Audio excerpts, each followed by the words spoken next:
Como os irmãos sabem, a gente está vendo uma série de mensagens sobre o livro de Apocalipse. E nós estamos agora no terceiro capítulo dessa série. E o tema da série é cartas de amor. Apesar da gente, e eu comentei isso nas mensagens passadas, apesar da gente ter um certo receio com o livro de Apocalipse, a verdade é que Apocalipse é a revelação de Jesus Cristo. São as palavras de Jesus Cristo à sua igreja. E as palavras de Jesus para a sua igreja são palavras de amor, apesar da repreensão, apesar da advertência. Quando Jesus disse, olha, a igreja em Éfeso, o que eu tenho contra você é que você abandonou o primeiro amor. Jesus está dizendo, olha, eu te amo tanto, que eu quero que você se arrependa, que você volte à prática das primeiras obras. Eu sei do seu zelo, do seu fervor missionário, eu sei o quanto vocês trabalham, o quanto vocês suportam perseguição, mas eu amo tanto vocês, que eu preciso que vocês voltem ao primeiro amor. Hebreus, no capítulo 11, o autor aos Hebreus também nos diz que, a princípio, a disciplina não parece algo que traz alegria, mas depois ela gera frutos de transformação, e a gente sabe que é assim. Qual o pai e a mãe que nunca disciplinou o seu filho e compreendeu que a partir daquela atitude, ele teve uma mudança de comportamento, Às vezes não é uma só repreensão, são várias, para que gerem uma certa transformação, e assim Deus também nos repreende, Ele nos adverte, Ele nos exorta. Às vezes você vai para a igreja, você já está a vida já está tão difícil, aí você vai para a igreja precisando de um consolo, e parece que Deus, aí é que Deus bate forte mesmo, você fala, Senhor, mas hoje eu estou querendo um carinho, um afago, eu estou querendo um cuidado, e o Senhor vem com essa palavra dura de advertência, de repreensão. É exatamente isso. É assim que funciona o nosso relacionamento com Deus. É um Deus que nos ama tanto, que não nos deixa cegos quanto à mentira. É um Deus que fala a verdade sobre quem somos, sobre aquilo que nós estamos fazendo, sobre os pontos positivos que nós temos pela graça dEle, mas também pelos pontos negativos. Então é sobre isso que a gente tem falado. A gente falou sobre a igreja em Éfeso, foi o primeiro episódio. O segundo episódio foi sobre a igreja de Esmirna, e ao contrário de Éfeso, a igreja de Esmirna foi apenas elogiada pelo Senhor Jesus. Só que a igreja de Éfeso era uma igreja rica, próspera. A igreja de Esmirna, uma igreja pobrezinha, pequenininha, mas que o Senhor, as palavras de Jesus é que essa igreja de Esmirna era uma igreja rica, apesar da sua pobreza. A gente falou um pouco sobre aquilo que o mundo considera como valioso e aquilo que Deus considera como valioso. E hoje nós vamos falar sobre a igreja em Pérgamo. Então, o objetivo também é você memorizar todas as 7 igrejas em ordem, Éfeso, Esmirna e agora Pérgamo. A gente está caminhando aí na Ásia Menor, Hoje a Turquia. E a igreja em Pérgamo, nós vamos ler o texto, vamos ler logo o texto? Você pode abrir sua Bíblia em Apocalipse, capítulo 2, a partir do verso 12. Diz assim a palavra de Deus: ao anjo da igreja em Pérgamo escreve: estas coisas diz aquele que tem a espada afiada de 2 gumes. Conheço o lugar em que habitas, onde está o trono de Satanás, e que conservas o meu nome e não negaste a minha fé, ainda nos dias de Antipas, minha fiel testemunha, o qual foi morto entre vós, onde Satanás habita. Tenho, todavia, contra ti algumas coisas, pois que tens aí os que sustentam a doutrina de Balaão, o qual ensinava a Balaque a armar ciladas diante dos filhos de Israel, para comerem coisas sacrificadas aos ídolos e praticarem a prostituição. Outro sim, também tu tens os que da mesma forma sustentam a doutrina dos nicolaítas, Portanto, arrepende-te, e se não, venho a ti sem demora, e contra eles pelejarei com a espada da minha boca. Quem tem ouvidos, ouça o que o Espírito diz às igrejas. Ao vencedor, dar-lhe-ei do maná escondido, bem como lhe darei uma pedrinha branca, e sobre essa pedrinha é escrito um nome novo, o qual ninguém conhece, exceto aquele que o recebe. Se essas igrejas têm algo em comum, queridos, é a perseguição. A igreja de Éfeso era perseverante na perseguição. A igreja de Esmirna, apesar de pobre, suportava a perseguição. Muitos ainda seriam presos. O próprio Jesus anuncia isso, nós vimos domingo passado. Mas uma coisa, a gente observa até os tempos de hoje, a história bíblica nos mostra, de que a igreja, apesar de perseguida, mesmo sendo perseguida, ela não, em momento algum, ela é parada. A perseguição externa nunca parou a igreja, pelo contrário. A perseguição fazia com que a igreja crescesse. Basta você ler o livro de Atos. Ver como os apóstolos eram açoitados, eram levados diante dos principais líderes de Israel, eram julgados, eram presos, e a igreja crescia por causa do testemunho. E eu imagino, queridos, como era, porque imagina um cristão na arena, diante das bestas feras, e essa pessoa se recusando, diante de perder a sua própria vida, se recusava a negar a Jesus Cristo. E eu imagino as pessoas querendo saber que Jesus é esse, porque como que alguém está disposto a perder a sua própria vida por causa de Jesus? Quem é esse Jesus? E eu imagino que era essa deixa que os apóstolos tinham para pregar o evangelho, que os discípulos tinham. Deixa eu te contar quem é Jesus. Fulano perdeu a sua vida por causa de Jesus, mas ganhou a eternidade também por causa dele. A perseguição externa não para a igreja. Nesse período de eleições, muitas pessoas temeram muito. A igreja vai ser perseguida, queridos.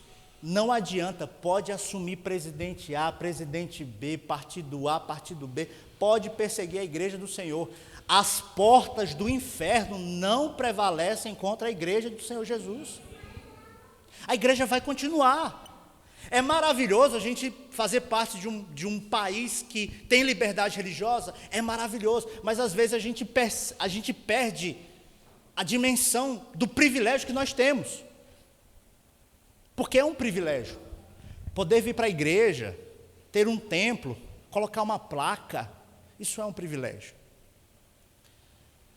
Agora, Satanás entendeu isso. Quando a igreja em Éfeso foi atacada por fora, não resolveu. A igreja em Esmirna foi atacada por fora, perseguição, Satanás levantando o imperador, o império romano inteiro, não resolveu. Mas existe algo que pode sim destruir a igreja. Não é a perseguição externa, mas é a perseguição interna. Não são os conflitos gerados por causa de uma lei, por causa de governantes, mas é o erro, é um engano que pode surgir de dentro da igreja. E é sobre isso que nós vamos falar. O grande problema da igreja de Pérgamo, e eu queria que você gravasse isso.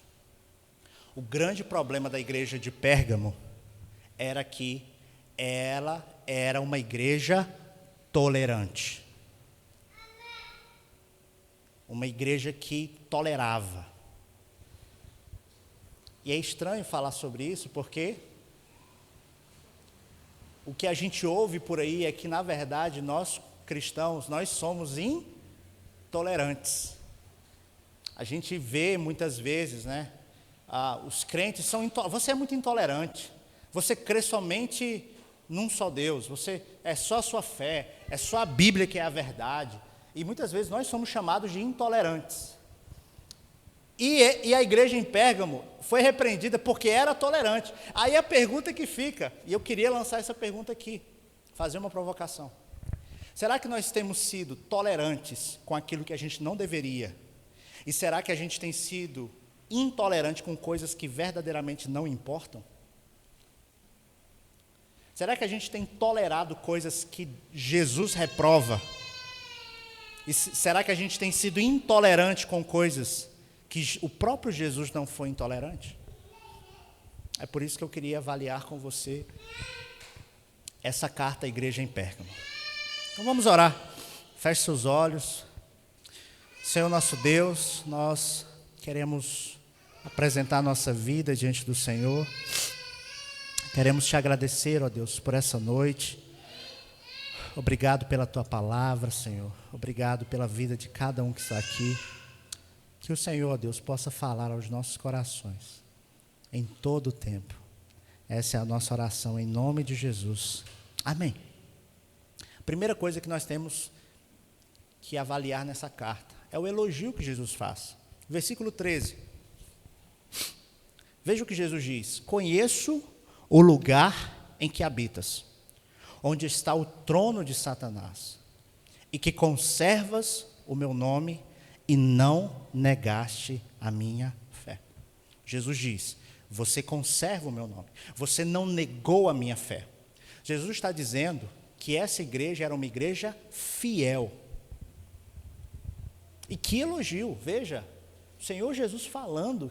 Imagina você ouvindo as palavras de Jesus dizendo que você tem conservado o seu nome, você não tem negado a fé. Uma coisa nós temos certeza, que todo crente precisa ser fiel. Mas eu te pergunto, será que a gente entende o que significa isso?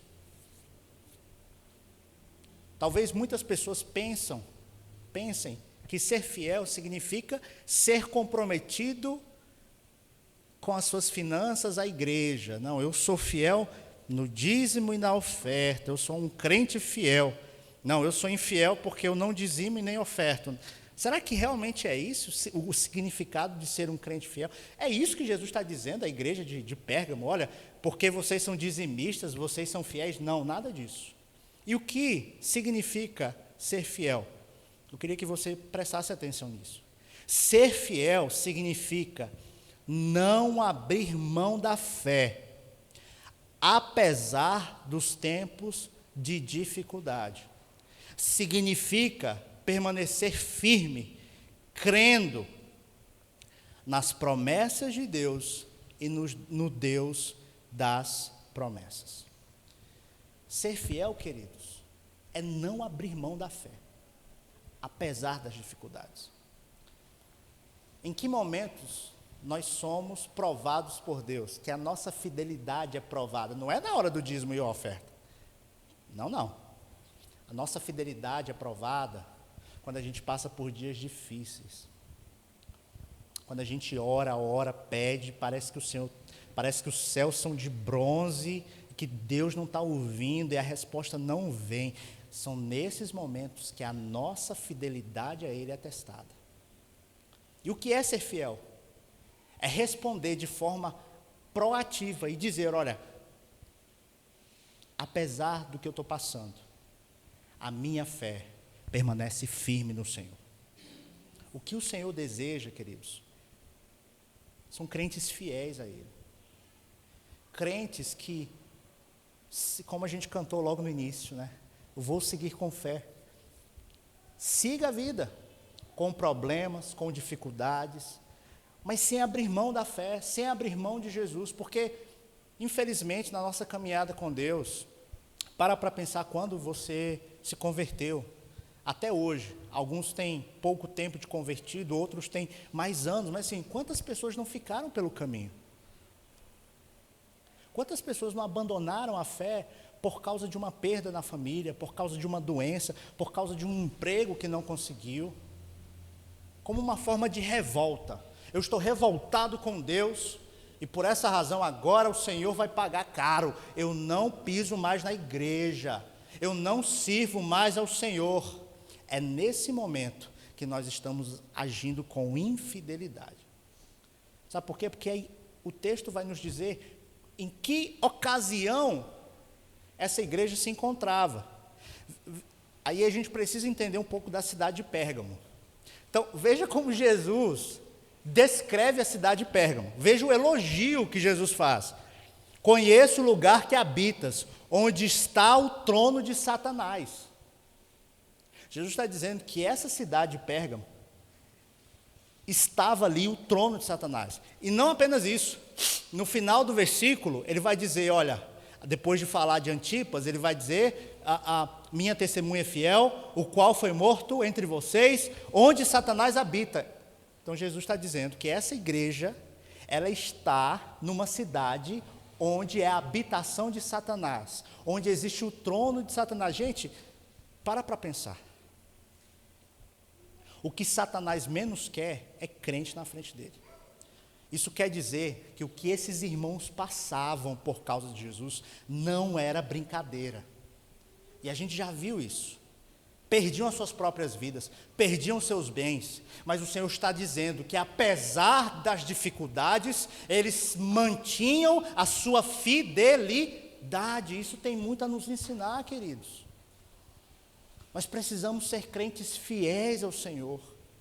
As nossas lutas, elas devem servir para nos impulsionar, para ter um encontro com Jesus e não nos distanciar dele. Não existe coisa melhor do que ser chamado pelo próprio Deus de um crente fiel. E não tem nada a ver com prosperidade, é justamente o contrário. Agora, por que Pérgamo era a habitação de Satanás? É que a história nos diz que Pérgamo ficava cerca de 90 quilômetros de Esmirna. Pérgamo ficava numa colina. E nessa cidade, praticamente em toda esquina, havia um templo de adoração a um deus pagão. Eles cultuavam ao Zeus, que era o rei dos deuses do Olimpo, né, dos deuses gregos. Eles cultuavam a Atenas. Eles cultuavam ao imperador, a César. Isso havia também em Esmirna, nós vimos no domingo passado. Mas a verdade é que começou em Pérgamo. Pérgamo foi a primeira cidade que decidiu construir um templo de adoração ao imperador. Porque os imperadores na época de Jesus, na época do primeiro, segundo século, eles eram considerados deuses depois que morriam. Mas alguns, no seu egoísmo, no seu egocentrismo, queriam se tornar deuses antes de morrer e serem cultuados como tal. Então, havia o culto ao imperador, havia o culto a Zeus, a Atena, havia vários deuses. E onde existe idolatria, a presença de Satanás está ali. É interessante observar que Jesus diz, olha, aí está o trono de Satanás, ou seja, Satanás está trabalhando nessa cidade, nem de pé, ele já está sentado. Aí talvez você diga, pastor, mas é muito difícil servir a Deus no ambiente que eu estou. No local que eu trabalho, pastor, é difícil ser crente. Irmãos, essa igreja de Pérgamo permaneceu fiel ao Senhor no lugar onde Satanás habita, por pior que seja o seu trabalho. Eu tenho certeza que não é o mesmo ambiente que na cidade de Pérgamo. Que você não diria sobre o seu trabalho, aqui é o lugar que Satanás habita. Você jamais chamaria o seu chefe de Satanás. Eu imagino, eu penso, eu creio nisso. Eu quero acreditar nisso. Então imagina como é difícil. Mas essa igreja perseverou. Essa igreja continuou crendo. Conservou o nome de Jesus. Ou seja, eles tinham oportunidade de negar a Jesus. E eles não fizeram. Então lembre-se, ser fiel a Deus é permanecer firme, apesar dos problemas, apesar das circunstâncias. E essa igreja nos ensina isso. Agora é interessante observar, e esse versículo nos mostra, como essa cidade era governada por Satanás, mas isso não deveria nos causar espanto. Afinal de contas, o apóstolo Paulo, ele nos diz que a nossa luta não é contra carne nem sangue, sim contra os principados e potestades, contra os dominadores deste mundo tenebroso, contra as forças espirituais do mal nas regiões celestiais. Ou seja, a nossa luta não é contra pessoas. Existe um sistema que é regido por Satanás. João vai dizer também que o mundo inteiro jaz no maligno. Jaz significa repousar, está sentado no colo. Pedro vai dizer: sede sóbrios e vigilantes, o diabo, vosso adversário, anda em derredor, como o leão que ruge, procurando alguém para devorar. O que nós precisamos entender aqui é que Satanás, ele sim tem o poder de aprisionar pessoas. Satanás tem o poder de dominar uma pessoa que ainda não entregou sua vida a Jesus.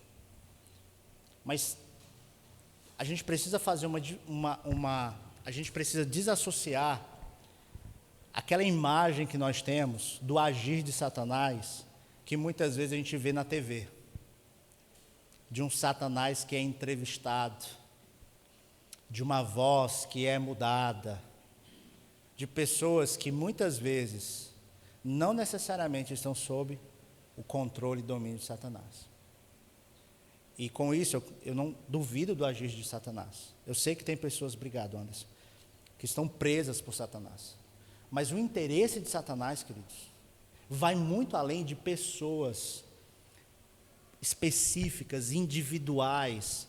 O interesse de Satanás é pelo sistema. O interesse de Satanás é pela cultura. O interesse de Satanás é pela política. Como John Stott ele fala, precisamos libertar nossa mente da caricatura medieval de Satanás, dispensando os chifres, os cascos e a cauda. Ficamos com o retrato bíblico de um ser espiritual muito inteligente, imensamente poderoso e sem qualquer escrúpulo. Esse é Satanás. Extremamente inteligente. E nós vamos ver isso. Então era esse lugar. Assim era Pérgamo, o lugar onde Satanás habitava. Mas essa igreja permanecia fiel. E eu te pergunto, você tem sido fiel a Deus? Você tem permanecido firme na fé, apesar dos problemas? Apesar das orações ainda não respondidas? Apesar de você tentar fazer algo e Deus fechar a porta e abrir outra porta e mostrar outro caminho que você não queria? Pense sobre isso. Segundo lugar, e agora nós entramos na advertência. Essa igreja era uma igreja tolerante. Versículo 14. Diz assim: contudo, tenho contra você algumas queixas. Você tolera em seu meio pessoas cujo ensino é semelhante ao de Balaão, que mostrou a Balaque como fazer o povo de Israel tropeçar. Ele os instigou a comer alimentos oferecidos a ídolos e a praticar imoralidade sexual. Eu falei isso no início, mas como Satanás não teve êxito contra a igreja usando a perseguição, agora ele muda de tática. Agora a tática de Satanás é a sedução. E é aqui que nós precisamos abrir o nosso olho. Porque Satanás, ele não quer perseguir a igreja e estabelecer leis que ele já viu que isso não vai funcionar. A igreja vai continuar crescendo. Agora, se ele conseguir fazer com que os crentes sirvam a Jesus, mas estejam na igreja, mas o famoso crente Raimundo, né, que a gente comumente fala, Não tem coisa melhor para Satanás do que um crente que não se posiciona, um crente que não é fiel, que não persevera, que não permanece firme. Nós vamos entender isso, queridos. Mas primeiro a gente precisa entender quem foi Balaão, quem é Balaque, por que Jesus fala sobre pessoas dentro da igreja em Pérgamo que estão com um ensino semelhante a Balaão, que levou a Balaque e tudo mais, e fez com que Israel pecasse. Lá em Números, capítulo 22 em diante, nós vamos ver, e você pode ler essa história lá. Balaão, os irmãos devem lembrar da jumenta, né? Da jumenta de Balaão, que Deus fez falar, né? Então é o mesmo Balaão, mas lá em Números 22 em diante, você pode ler a história completa. Mas o texto vai nos dizer que Israel, que havia deixado o Egito, estava peregrinando, e que estava próximo agora, já havia passado quase 40 anos, eles já estavam próximos a cruzar o rio Jordão, eles já estavam prestes a conquistar Jericó, eles estavam prestes a entrar na terra prometida, e eles se instalaram, os israelitas se instalaram nas regiões de Moabe, nas planícies de Moabe. E em Moabe moravam os moabitas, e existia um rei sobre os moabitas que era Balaque. E quando o rei viu o povo de Israel chegando próximo da sua cidade, próximo do seu povo, o povo de Israel já havia guerreado durante a sua peregrinação e foi vitorioso. Balaque pensou assim: não, eu não vou atacar esse povo diretamente, não. Eu vou contratar um profeta, alguém que seja poderoso nas suas palavras, e é aí que Balaão entra. Eu vou pagar para que esse profeta amaldiçoe a Israel. Amaldiçoando a Israel, aí então o meu exército entra contra esse povo. A história vai nos dizer, queridos, que Balaque foi lá e subornou e pagou, e Balaão, que era um profeta notório, que falava que era um instrumento de Deus, ele se corrompeu. Então veja que Balaão já é uma espécie de alguém que é corrompido, que se corrompe, infiel. Então, só a referência de Balaão já não é uma boa referência. Aí agora ele é chamado por Balaque, o rei dos Moabitas, para amaldiçoar o povo. Quando Balaão abre a boca para amaldiçoar Israel, ele abençoa Israel. Ele não consegue amaldiçoar Israel. Deus faz com que na mesma hora ele abençoasse Israel. E Balaque ficou revoltado com isso.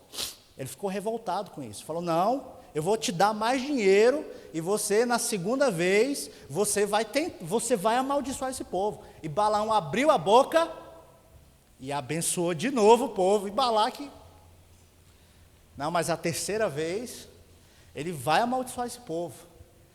Balaão abre a boca e abençoa o povo 3 vezes. Só que aí é que está a questão. Balaque desiste dessa estratégia. Falou: não, não adianta. Se eu pedir para esse profeta amaldiçoar o povo, ele vai abençoar de novo. Só que Balaão, ele tem uma ideia. E ele fala assim: Balaque, coloca lá perto do acampamento do povo de Israel, pega suas mulheres jovens, bonitas, belas, virgens, e coloca lá perto. Só lá perto. O que aconteceu, queridos? Os israelitas começaram a dormir com essas mulheres.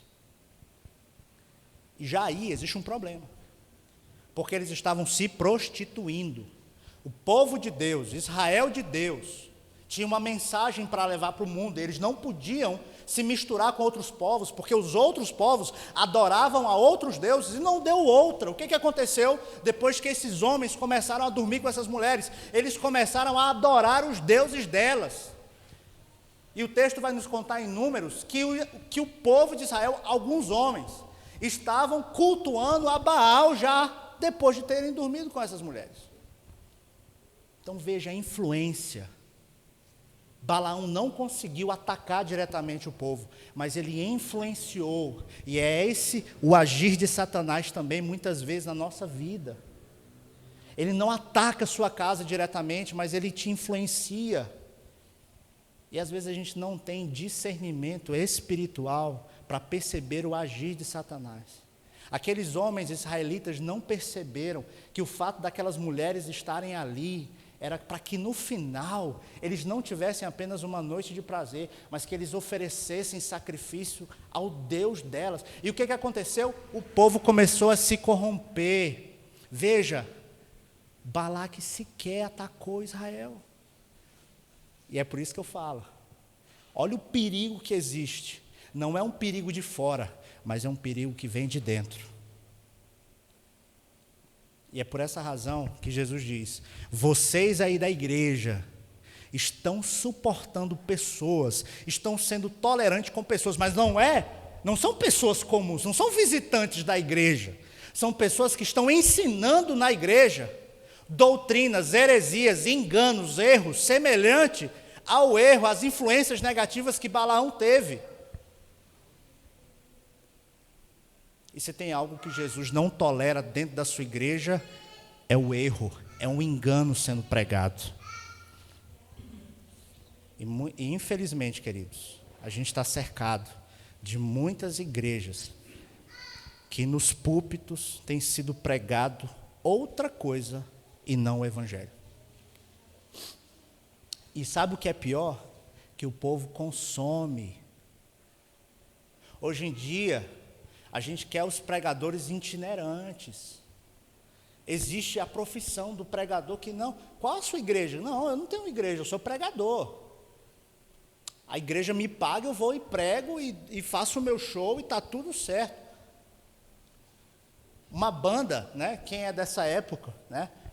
As bandas de hoje que cantam hinos cristãos, você vai ver a vida do povo lá, desse povo que canta. Igreja, ninguém está na igreja. Ninguém quer saber de ter um pastor. Ninguém quer saber de prestar conta a ninguém. E as igrejas consomem os acessos, dá like. Antigamente, era a prosperidade. Você dá o seu dinheiro que você recebe. Hoje em dia não é mais isso. Por quê? Hoje agora é uma prosperidade do ego. Agora é o evangelho coach, que vai mudar, vai moldar o seu comportamento, para que Deus se alegre com você, e você seja uma pessoa bem-sucedida, só com técnicas, com táticas de comportamento, gente. E tem muita gente consumindo o erro. Agora o evangelho que fala da cruz, o evangelho que fala de negar a si mesmo, de morrer cada dia, de negar a si mesmo, de tomar a sua cruz e de seguir a Jesus, as pessoas não estão tolerando mais. Os crentes estão cada vez mais tolerantes àquilo que não é o evangelho e mais intolerantes com o evangelho. Então havia esses falsos mestres, haviam esses profetas que levavam o ensino semelhante a Balaão. Mas não tinha só esses dentro da igreja. Existia um outro público também. Que aí o versículo 14, o versículo agora é o versículo 15, que vai dizer: de igual modo, você também tolera os que se apegam aos ensinos dos nicolaítas. Então a gente entendeu quem foi Balaão, o que ele fez, a maldade, né, da influência dele. E quem é esse nicolaíta? Da onde vem, para onde vai, o que eles fazem? Os nicolaítas, queridos, eram uma seita. Nicolau, para ser mais específico, ele foi alguém que se aproximou de Jesus, do evangelho, digamos assim, não necessariamente de Jesus, os evangelhos não registram essa pessoa. Só que ele era apaixonado por uma mulher que não era sua. E ele tinha essa vida dupla com a sua esposa e com outra, ou outras. E ele começou a criar um ensino de que não, olha, veja bem, Jesus não quer saber do seu corpo, ele quer saber do seu espírito. Então, o que eu faço com o meu corpo é uma coisa, Deus não se importa com isso. O importante é o meu espírito. E ele começou a criar uma filosofia. E alguns irmãos que não queriam largar do pecado, que não queriam tomar a sua cruz, opa, gostei desse ensino. Então, quer dizer que eu posso muito bem fazer parte de uma igreja sem abandonar o pecado? Eu quero. E esse falso ensino começou a crescer dentro da igreja.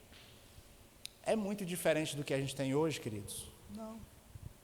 Quantas pessoas acham que podem viver uma vida lá fora, como bem entendem, se de fato estiverem aqui no domingo, se tomarem a ceia do Senhor, como se Deus não se importasse com você por completo, com a sua vida inteira.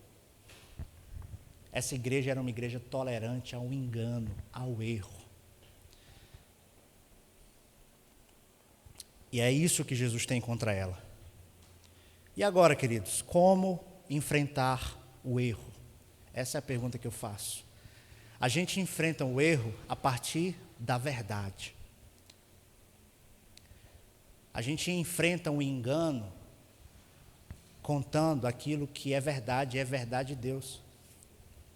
Mas algo que a gente tem que entender é que não existe uma batalha espiritual entre Deus e Satanás.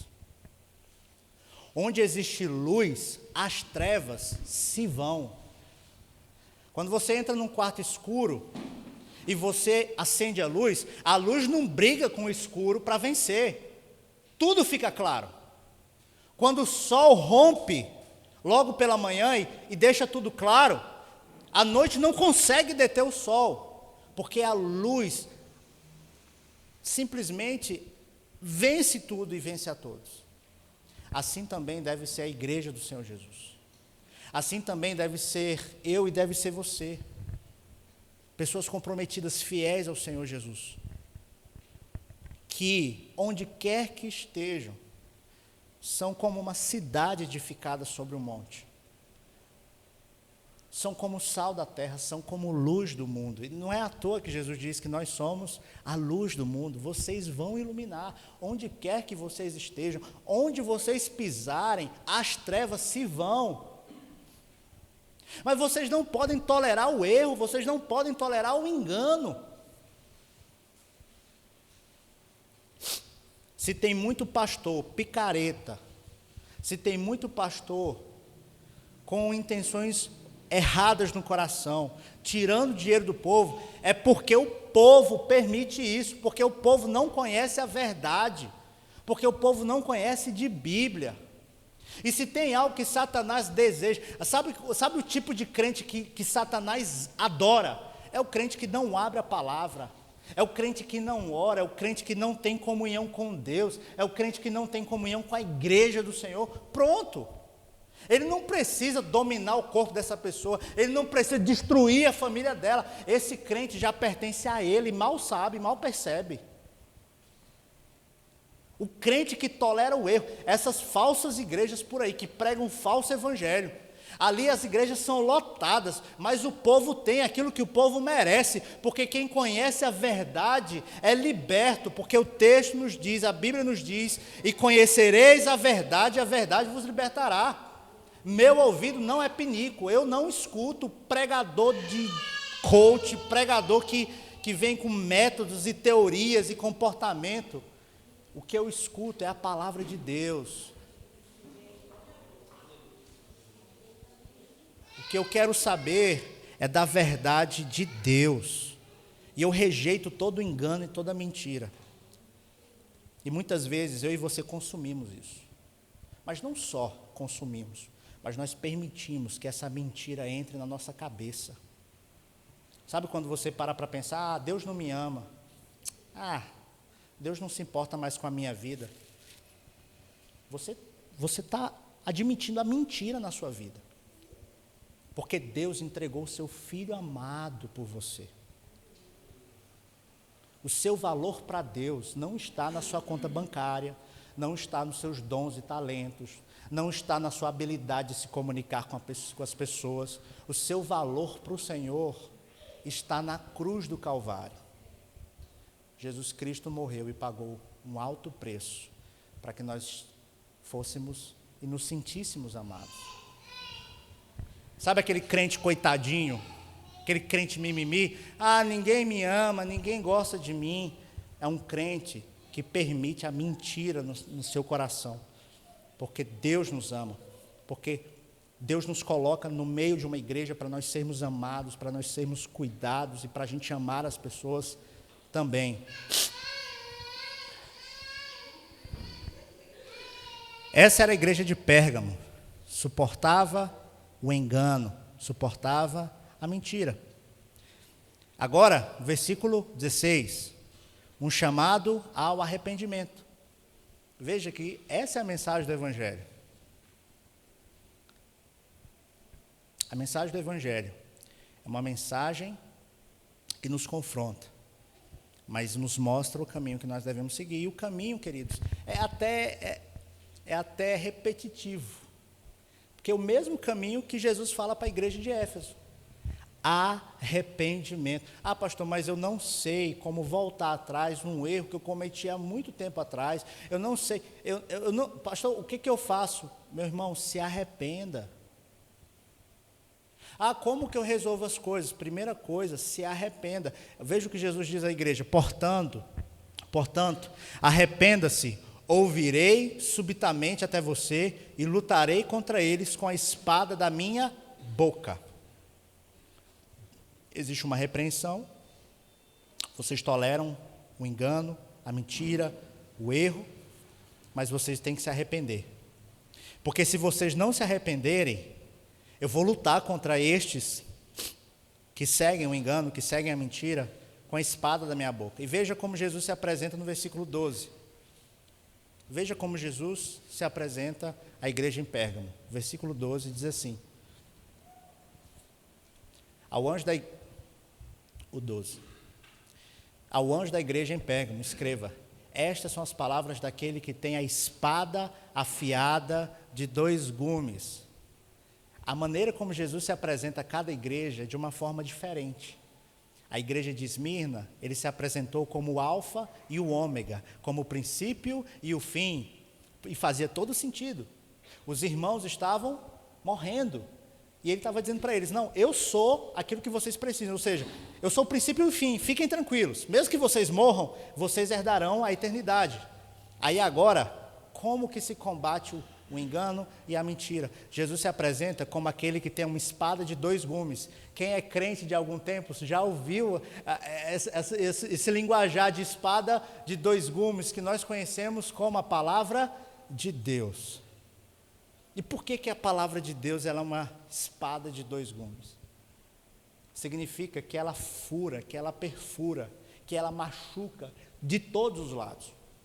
Quando ela é pregada daqui para aí, ela fere tanto daqui para aí, quanto daí para aqui. Ela fere aquele que transmite, como aquele que recebe.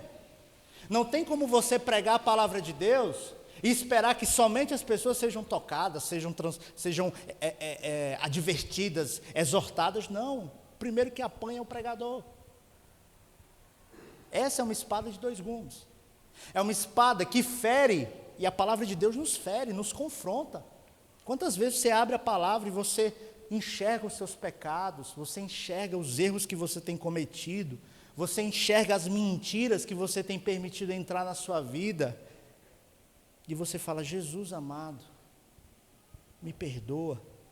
Mas ao mesmo tempo, essa palavra, na mesma medida que ela fere, ela cura, ela restaura e ela transforma. A palavra de Deus é poderosa. E eu vejo que a gente, como crentes no Senhor, a gente tem esquecido disso. O que Jesus está dizendo é o seguinte: que essa palavra que vocês deveriam se apegar, conhecer, valorizar, se vocês não se arrependerem, permitirem com que o erro entre na igreja, essa palavra vai destruir vocês. Porque eu não sei se você já parou para pensar, mas o Evangelho, ela é uma mensagem de restauração, de transformação, de redenção. Mas no juízo, mas quando Jesus voltar, essa mesma palavra que hoje nos dá livre acesso ao trono da graça de Deus, é a palavra que também vai condenar aqueles que não se renderem ao Senhor. O que hoje para nós é uma palavra de salvação, na volta de Jesus será uma palavra de condenação. Porque a palavra diz hoje: arrependa-se, volte à prática das primeiras obras, seja fiel até a morte, eu te darei a coroa da vida. Mas caso não haja arrependimento, caso não haja retorno, caso não haja mudança, haverá condenação. Esse é o Evangelho de Jesus Cristo. E é por isso que Jesus está dizendo: olha, se vocês não se arrependerem, essa palavra vai ferir vocês. Vocês serão condenados. Mas existe uma promessa também. E aí o versículo 17 nos mostra isso. Diz assim: aquele que tem ouvidos, ouça o que o Espírito diz às igrejas. Ao vencedor darei do maná escondido. Também lhe darei uma pedra branca com um novo nome, nela inscrito, conhecido apenas por aquele que o recebe. Queridos, veja o que Jesus promete àqueles que não forem tolerantes com o erro, que não suportarem os ensinos de Balaão, que não suportam os ensinos dos nicolaítas, que não suportam ouvir as mentiras. Jesus está dizendo que estes serão alimentados pelo maná escondido. E você fala: pastor, mas que maná é esse? Está vendo que eu falo? Apocalipse, você falou que não é para eu ter preconceito. Mas no primeiro maná escondido que eu não entendo, não, calma, gente. Algumas referências são importantes a gente entender.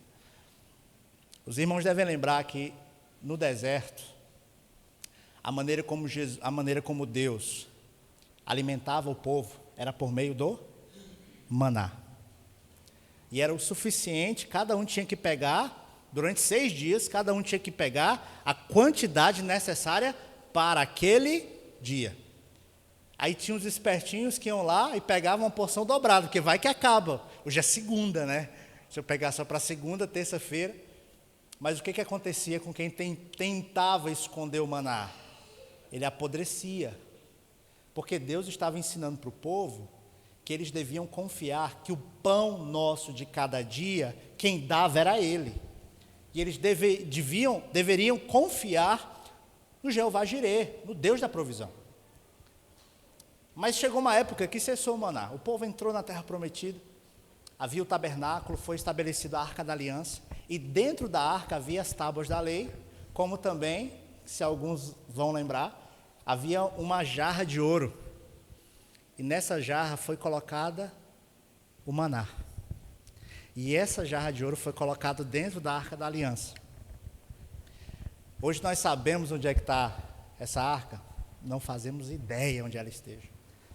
Mas a cultura rabínica nos ensina que eles comentam que Jeremias, antes de morrer, escondeu esse maná, essa jarra de ouro.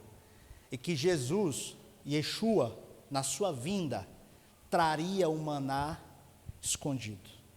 Então, isso era o que os judeus acreditavam. Só que existe um outro elemento importante nesse texto. E nós vimos a respeito de Balaão, que o povo que estava acampado lá em Moabe, eles dormiram com as moabitas e eles sacrificaram aos deuses delas. E não só isso, eles comeram comida sacrificada aos deuses. Aqueles que se corromperam, mas aqueles que decidem não se corromper, o que Jesus está dizendo aqui é que eles serão alimentados, não pelas oferendas dos deuses, mas pelo maná escondido, que nós sabemos que é o pão do céu, que verdadeiramente alimenta, que é Jesus.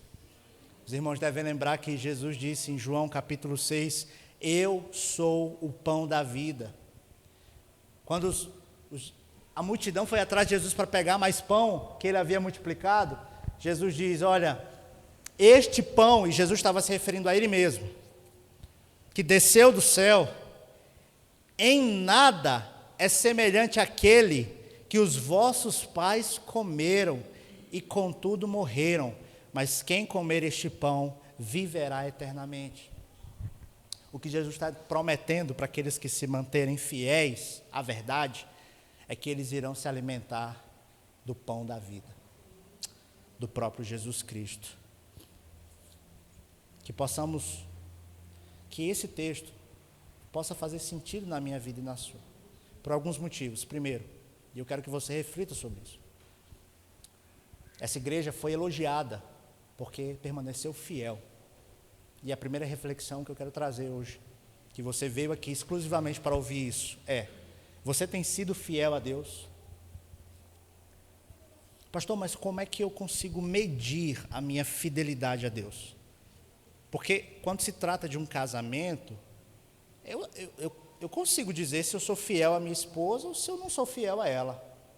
Mas e com Deus? Como é que eu consigo medir a minha fidelidade ao Senhor? Pare para pensar.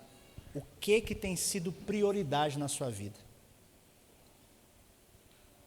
O que ocupa os teus pensamentos? Com o que você se preocupa, que às vezes você acorda de madrugada? O que te tira o sono? O teu dinheiro, como que você gasta o seu dinheiro? Quais são os seus sonhos? Quais são os seus planos? Quando você parar para refletir, fazer um balanço, faça um balanço da sua vida. Você vai ter uma resposta, se você tem sido fiel a Deus ou não. Porque quando a gente é fiel a Deus, e a gente decide permanecer firme, confiando no Senhor, apesar das dificuldades, a nossa vida, ela gira em torno desse Deus que nós conhecemos. As nossas prioridades cercam esse Deus que nós conhecemos. É dessa maneira, queridos, que nós vemos a nossa fidelidade. Diante das perseguições, diante das notícias ruins, diante dos tempos difíceis, você tem perseverado, você continua servindo ao Senhor, ou você abre mão? Abre mão da palavra, abre mão da oração, abre mão da igreja, abre mão de tudo. Pare para avaliar isso. Em segundo lugar, eu queria que você refletisse sobre a advertência que essa igreja levou, sobre serem pessoas que são tolerantes ao engano e ao erro. Você tem se alimentado, queridos, porque assim, com Deus não tem essa. Ou você está se alimentando da palavra que é a verdade de Deus, ou você está consumindo porcaria. Ou você está se alimentando da Bíblia, ou você está se alimentando do mundo. Não tem. Não, pastor, eu não leio a Bíblia, eu não abro a Bíblia lá em casa, mas o que é certo, o que é errado é errado. Você vai saber lá o que é certo, o que é errado, se você não conhece de Bíblia? O que é referência para você? Não tem prumo, não tem referência. Quando alguém se aproxima para você aconselhar, o que você fala? Você dá a sua opinião ou você prega a palavra, você fala sobre a verdade de Deus? Quando você ouve um exemplo de alguém que está pensando em terminar o casamento, você fala, você sabe o que eu faria se eu fosse você? Separava mesmo. Porque esse negócio você tem que buscar ser feliz.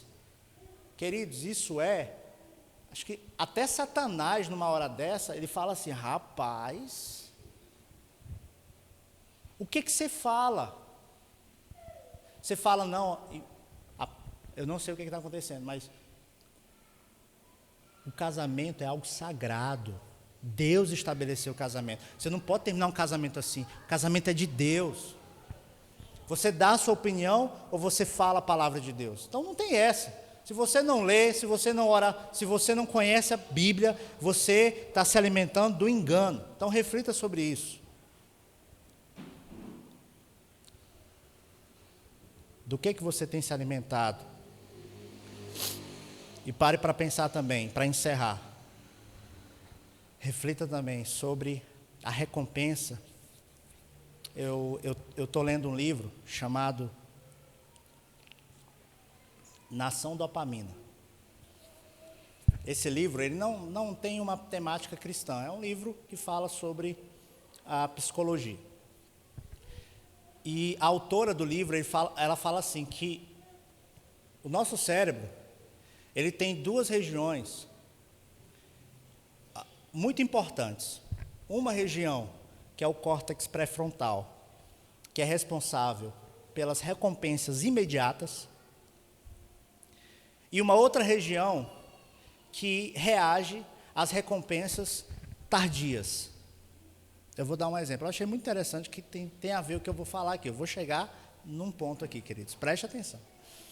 E ele disse o seguinte, que nós, como seres humanos, a gente quer cada vez mais uma resposta imediata, uma recompensa imediata. Guardar dinheiro para daqui a 5 anos? Não. 5 anos, o que a gente fala? Eu não sei nem se eu estou vivo até lá. Então, assim, ele falou assim, uma região do nosso cérebro ele vai atrofiar, porque o ser humano só quer para agora e para hoje. Mas o que Jesus nos promete é uma recompensa na eternidade. Apesar dos bens que você pode ter hoje, das alegrias que você pode encontrar hoje, a verdadeira alegria a gente vai ter com o Senhor Jesus na eternidade. Apesar dos alimentos que você pode ingerir hoje, aquilo que vai te satisfazer é o maná escondido que vai ser dado na eternidade. Então que hoje o Senhor possa abrir os teus olhos, não para o amanhã, mas para a eternidade. Que você viva a sua vida pensando na eternidade. Feche seus olhos, vamos orar. Obrigado, Jesus, por essa noite. Obrigado, Jesus, por essa igreja. Obrigado, Jesus, pela tua palavra. O Senhor nos confronta, o Senhor nos adverte, mas a tua palavra ela é como espada de 2 gumes, ela é poderosa para penetrar a ponto de dividir alma e espírito, juntas e medulas. E nós cremos nisso, que o Senhor possa ter falado aos corações aqui nessa noite. Em nome de Jesus. Amém.